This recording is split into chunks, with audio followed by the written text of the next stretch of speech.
it. Sure. So it's different. However, I get an email and you get an email, so we each do have to sign it. Yes. Electronically. But this person, the woman, didn't occur to her on April 15th that in years she never signed a tax return. Right.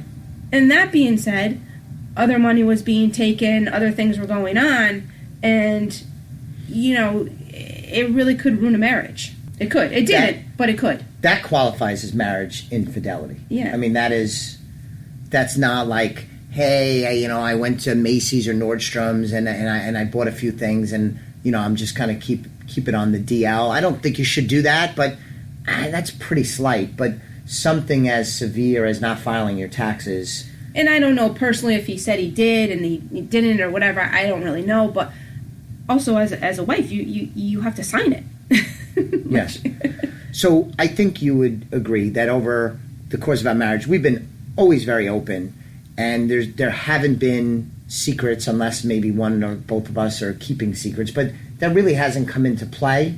We joke. I usually have a little stash of money because I travel, and I would never want to be caught without money in a business situation or any other situation for that matter.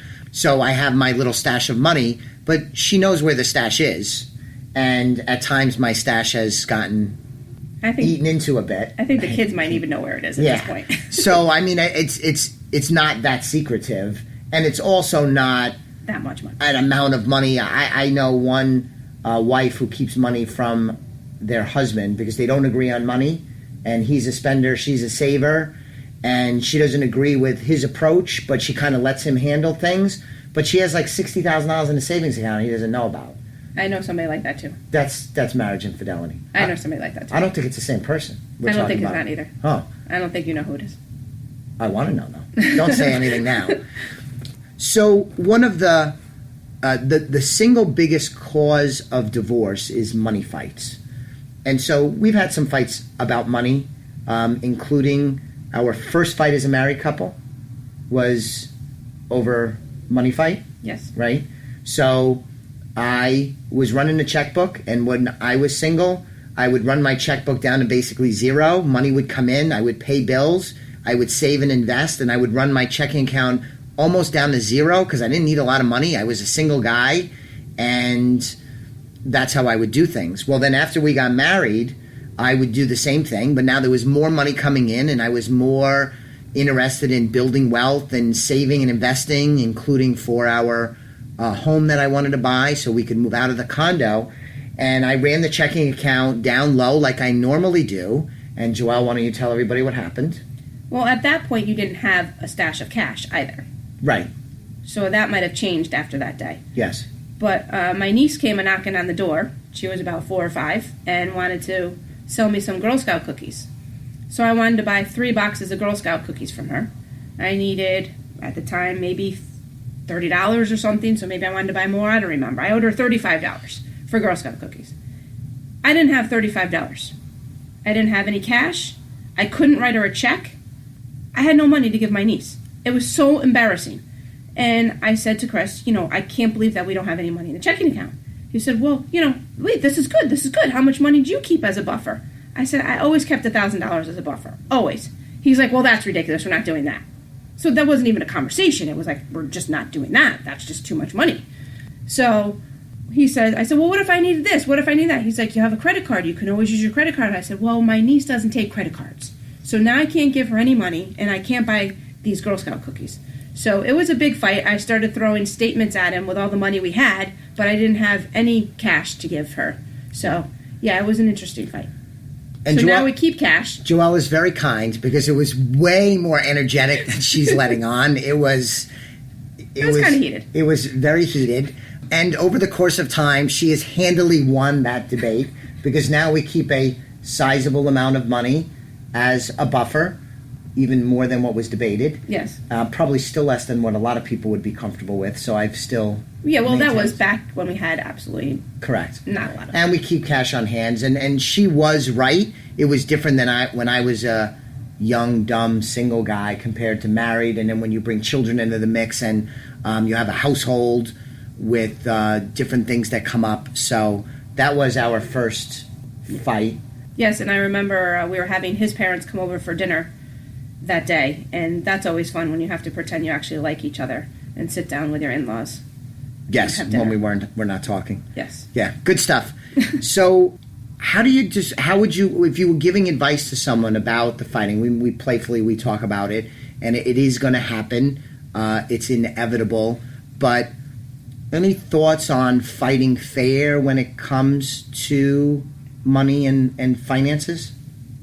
Because I would say, I'll give you my answer, that fighting fair is, first off, going back to what we talked about in part one of this, is if one party doesn't know anything about the finances, that increases the chances you're going to have fights.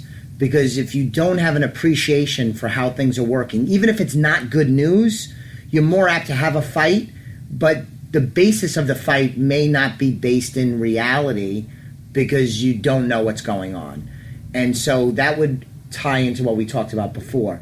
There should be checks and balances, a way that's appropriate within the confines of your relationship where you have an awareness of what's going on money-wise. That alone will go a long way to cutting down on fights, or when you have fights, you're at least coming off of a common basis as opposed to somebody that's completely in the dark. What do you think? Yeah, I would say that would be appropriate. Because there's been times when we've had disagreements where I want to do something or propose doing something and you're reluctant. I think I'm more of a risk taker. We said in part one that we're both savers. I think my appetite for risk is greater than your appetite for risk by a pretty wide margin. Yeah, agreed. I mean, in terms of having our rainy day fund, Sure. I would like it to be a lot more than it was, and now it is. Right. But that took some time to get to you because you kept investing and doing things, which is fine. It was liquid. We could get to it if we had to, but I would have liked just a rainy day fund that was just a little bit bigger, a little bigger cushion to make me feel better when I put my head in the pillow at night. And I will say candidly that it was a mistake for me not to honor your interest in having more security. It was a mistake. Not because I necessarily agree with you on needing it, but I don't need to agree with you. It's something that makes you feel more comfortable, more secure, even though you buy into my intellectual responses on why we don't need it. I should have done what you wanted to do much earlier than I did. It would have been better for you and better for me. It was definitely a mistake. But there were times when there were certain deals and things that I wanted to do, and when you expressed concerns about those, we would sit down and we would go through the rationale. And I know you talked on part one about when we were in our starter home and we were going to move to the bigger home, that you had doubts about whether we were ready to do it. And we did sit down and went through the checkbook and went through the investments and the cash flow and had an idea of the budget. And then at the end, we were in agreement. I didn't bring you kicking and screaming to the table to buy the home, which we've been in now for 18 years. But you did need some convincing. And it wasn't exactly a fight, but it could have been. But because we knew where we were money-wise and we had a basis to kind of work off of, we were able to negotiate through that pretty well, I think. Yes. Yeah, agreed. Any other thoughts about money fights? I don't think so. So this is a question. I think it's a tee-up. So it's, what do you most admire about your financial acumen? So I would say for you is neither one of us, I think, are terribly materialistic. We live very nice lives. We do very well for ourselves, and we've been blessed to accumulate wealth, and again, we do very well. But I don't think we're overly materialistic, especially not in a showy way. But one of the things I admire about you is your reasonableness when it comes to money, where you're not so tight with money that we don't get a chance to enjoy it, and yet you're not so reckless with money that you spend money that would prevent us from accumulating wealth and achieving our financial goals. You're very reasonable in terms of money, and I respect that a lot. I've met Joelle as I've met all kinds of people. There's some people I meet, it's like, well, you got to enjoy some money. Like, it's, you might be a great client for us because you have the first nickel you ever earned, But boy, you only go around once. You have to enjoy your life. And then I've met the other extreme where they say you only live once, and they're so worried about missing out on something that they're reckless with their money and put themselves at tremendous risk.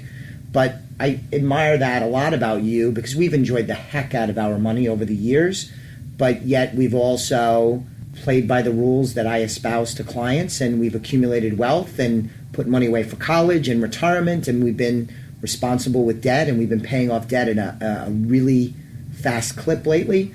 So that's what I admire about you. Well, thank you. It doesn't seem to be that we live below our means, but I think we do live below our means, but I think our means are where we want to be. And Right.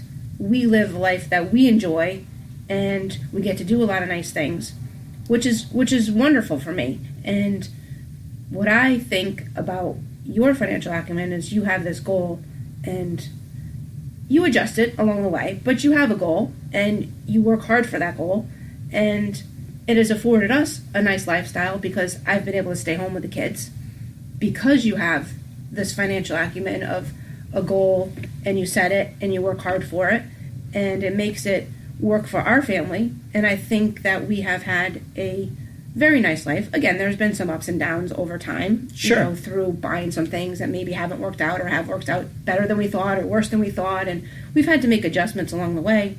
But I don't think we have done anything that has made it so detrimental that we couldn't come back from it.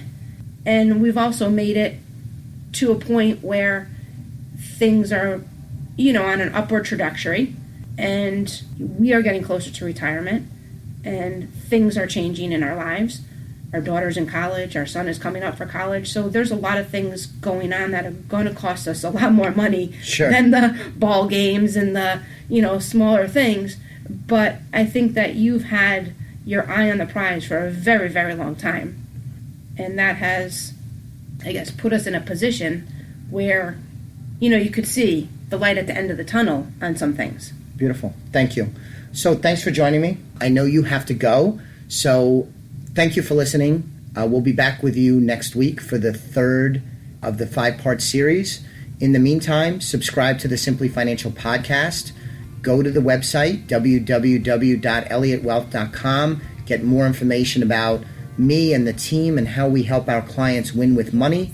At the site, you could, for example, subscribe to the podcast, as well as sign up. If you're not a client of ours, sign up for a complimentary, no-cost consultation.